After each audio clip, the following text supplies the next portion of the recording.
Indonesia, the scene of two of the 20th century's epic slaughters, may be on the verge of a return to army rule at the hands of its most notorious general. General Prabowo Subianto, a longtime U.S. protégé implicated in the country's massacres, once mused about becoming a fascist dictator and is now a serious threat to assume the presidency. Those are the opening two paragraphs of a new article in The Intercept by the award-winning journalist Allan Nairn, who spent decades covering Indonesia and the country it occupied for a quarter of a century, East Timor. Allan is joining us now from Jakarta, the capital of Indonesia, ahead of Wednesday's election in Indonesia.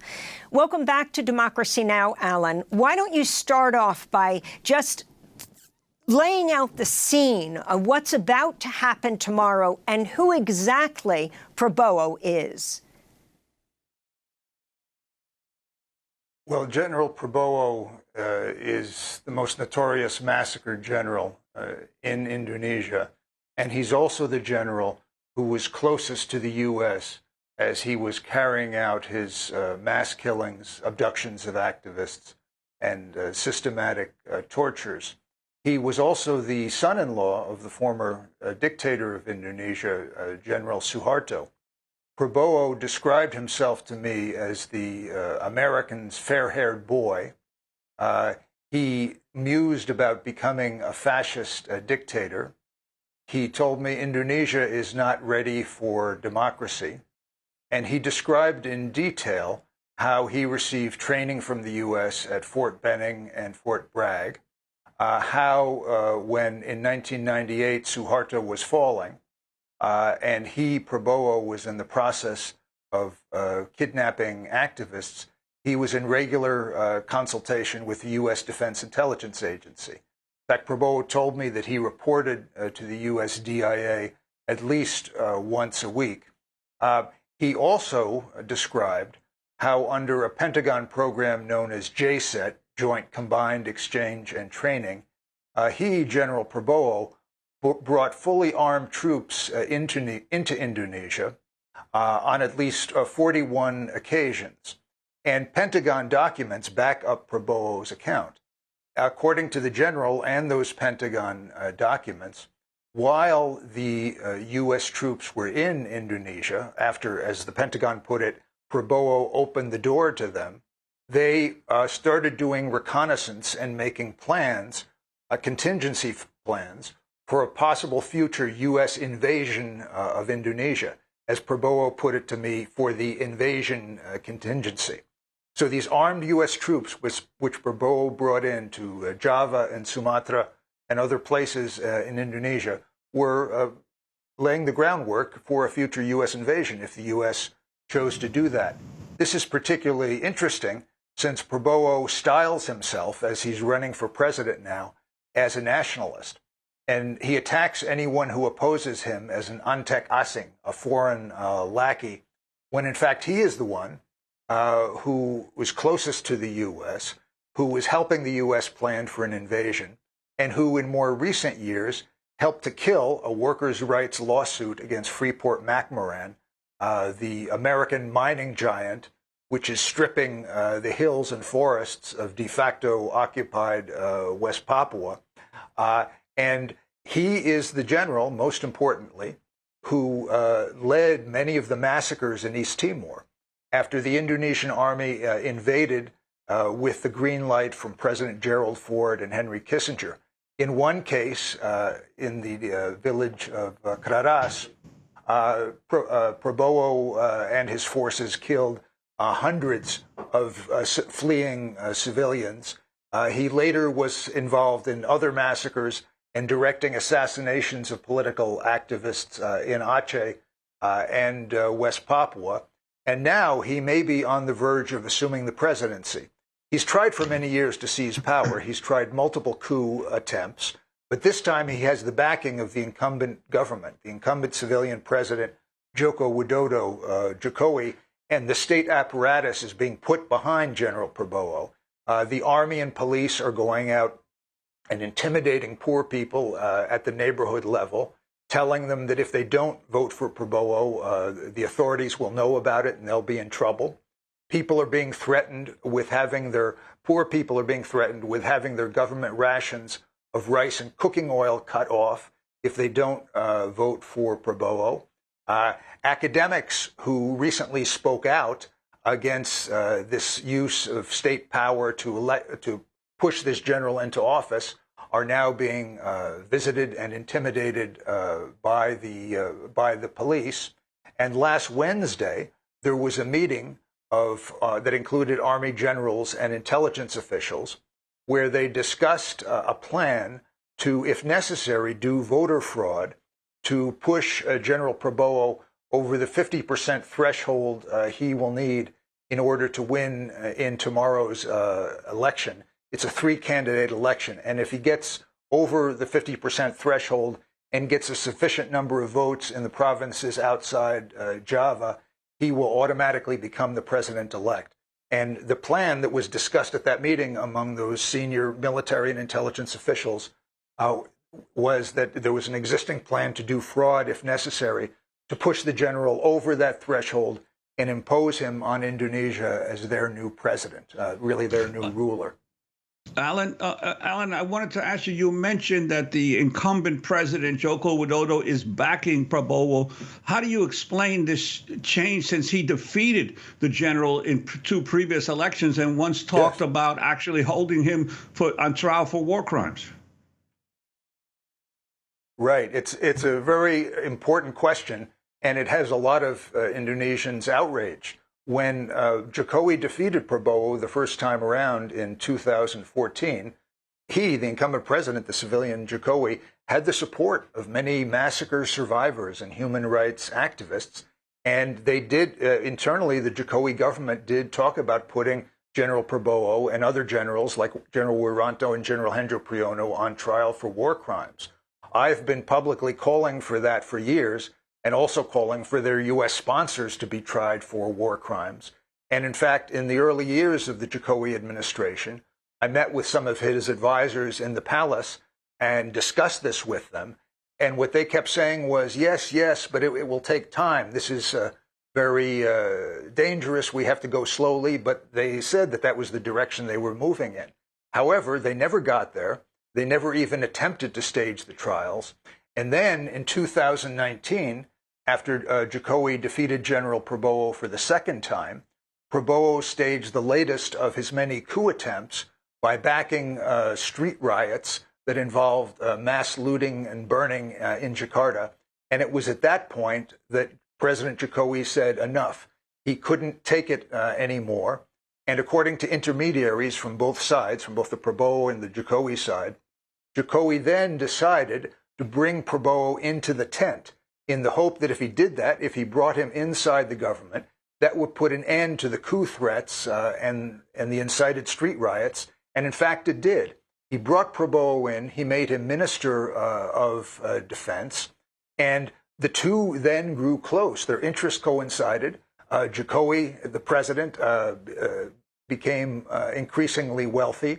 Prabowo backed the Indonesian military policy of killing civilians in de facto occupied West Papua, where there is strong sentiment for independence.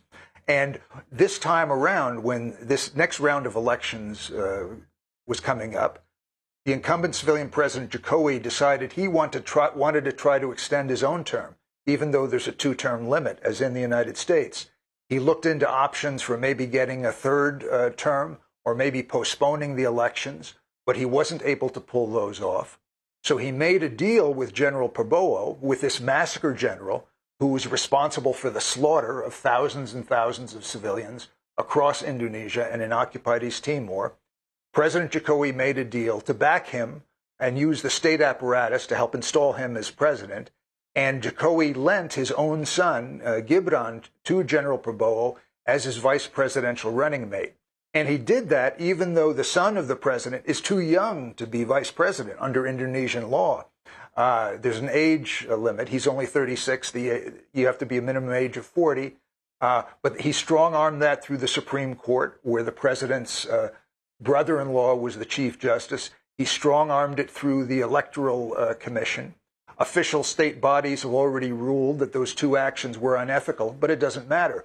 The current ticket is General Prabowo, the massacre general, and Gibran, the president's underage son, and the whole state apparatus is being mobilized, on the one hand, to intimidate and threaten the poor with trouble and the cutoff of their food and their cooking oil if they don't vote for Prabowo, and on the other hand, mounting a very sophisticated, very disgusting public relations campaign, which portrays this notorious general as a gamoy, a fat, adorable cartoon character who in videos and in ads can be seen dancing. And to people who are not familiar with the history of the massacres, two of the worst slaughters of the 20th century, the U.S.-backed massacre when the army first seized power in '65 of anywhere from 400,000 to 1 million civilians, and then the murder of a third of the population by the invading Indonesian army in Timor with U.S. weapons and backing, and not familiar with Prabowo's role in that slaughter in Timor and elsewhere, to those people, because these matters are not discussed in the schools or in the state media. The ads have some impact, and that combined with the intimidation makes him a strong threat to take power in the election. Well, Allan, specifically, you mentioned how Prabowo has sought to rebrand himself. But what of the youth of Indonesia, who now make up 52% of the electorate, those under 40? How have they bought into this narrative? And also, what does it say about a democratic elections that a general with this kind of a record is likely to be victorious in an election? Well, we don't yet know if he's likely, but he's a strong threat to win, because the muscle of the state apparatus is behind him. Part of the reason they to some extent can get away with that, because textbooks and the press are not honest about how the army originally came to power, with the U.S.-backed slaughter in 1965 of anywhere to 400,000 to 1 million civilians, and then the invasion of East Timor with U.S. green light and weapons, where they killed a third of the population, which was the most intensive proportional slaughter since the Nazis. And they're definitely not familiar with General Prabowo's role in Timor and in the Aceh assassinations and in terrorizing civilian population in West Papua. And it's a two-pronged approach that they're using, basically pressuring and coercing the poor with threats to their well-being, because many poor people know they live at the mercy of what's called the aparat, the army and the police, and threats to their food.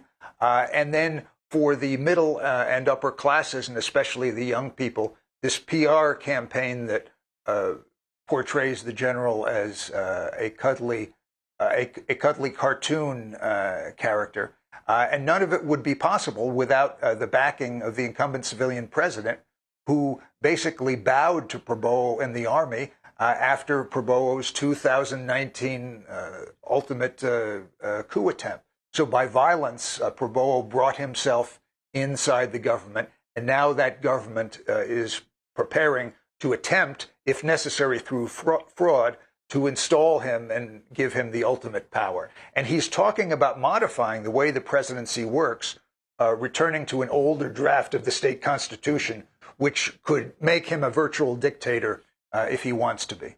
Allan, before we wrap up, a couple quick questions.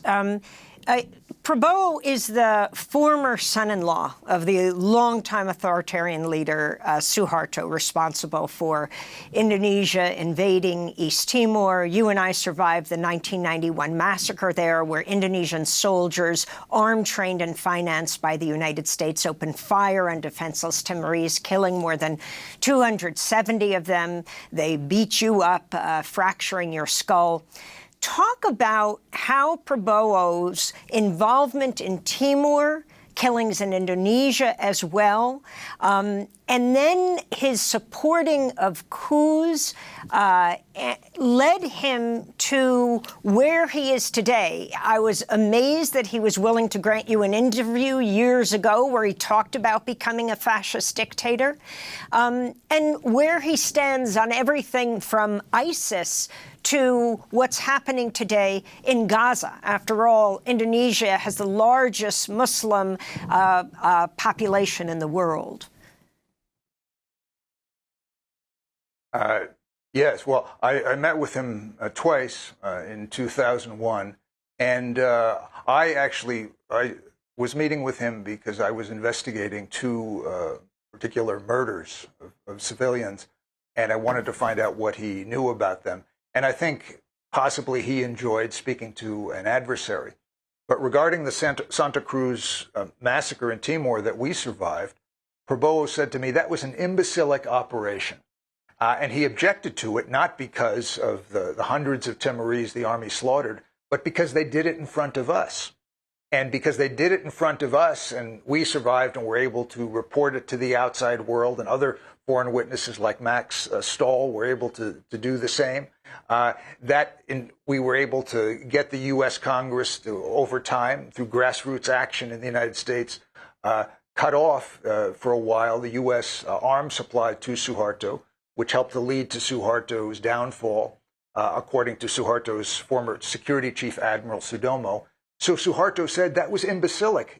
He said, you don't do it in front of outside witnesses. You do a massacre in an isolated rural village where no one will ever know about it. And Prabowo was able to stage his series of coup attempts over the years, in part because he had the support of the Indonesian army, which was in turn backed by the United States. He, in particular, was the Americans' favorite. He described himself as the Americans' fair-haired boy, and he had the support of the Indonesian oligarchy as well. And he certainly has their backing in this election. And with regard to Israel, Prabowo, after he became defense minister, made a special effort to draw Indonesia closer to Israel. The two countries do not have diplomatic relations. The Indonesian population now is outraged by the slaughter, the genocide that Israel is conducting in Gaza. But Prabowo was attempting to bring Israel closer to Indonesia. There was already a covert relationship with Israeli intelligence and with the Israeli military, where intelligence equipment and training was given. And Prabowo started working with Trump and later Biden to attempt to bring the two countries together, similar to what other predominantly Muslim countries did under the Abraham Accords. Prabowo met with a senior Israeli security advisor. When this came out, he was forced to retreat from this policy. And at this moment, the Indonesian government and Prabowo are posing as if they oppose what Israel is doing. But if he becomes president, there's a very good chance that those relations will grow even closer and perhaps be formalized.